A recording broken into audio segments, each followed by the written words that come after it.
I never want to buy anything where the open house has got a queue down the street and people are out bidding. I want to turn up where the agent goes, thank goodness someone's arrived. That's the house I want to buy. Renovating or building is an emotional roller coaster for most people. I guess it's my sport. I mean, it's very sad. I could spend weeks and weeks and weeks making sketches for what we're about to build or renovate. It's heaven on earth to me. The whole challenge is heaven on earth.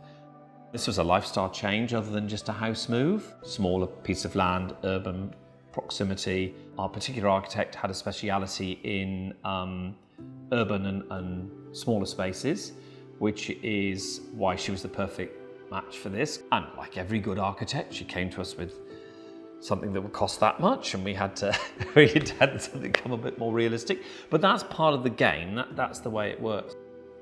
If you speak to your design consultant, they're going to want to know, do you want to spend $4,000 on all the fixtures and fittings or $40,000? They need some kind of parameter to work with. So spend in the right places, the places that people touch. It is the taps, it's the surfaces, it's the handles, it's those sorts of things.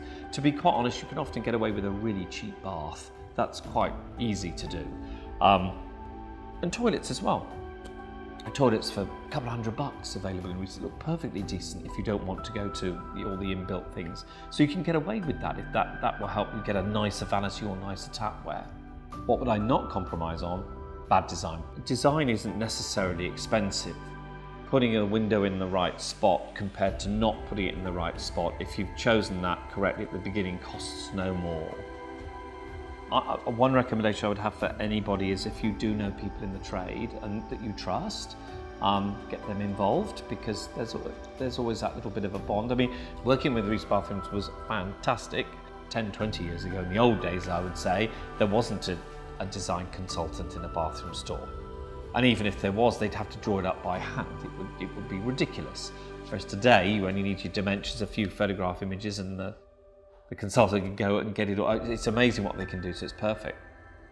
I do think we have actually selected for Queen's Amp because it's, showers are very important here, and light is very important here. We don't want it to be, gloomy or moody. It's more about being outside and fresh and light.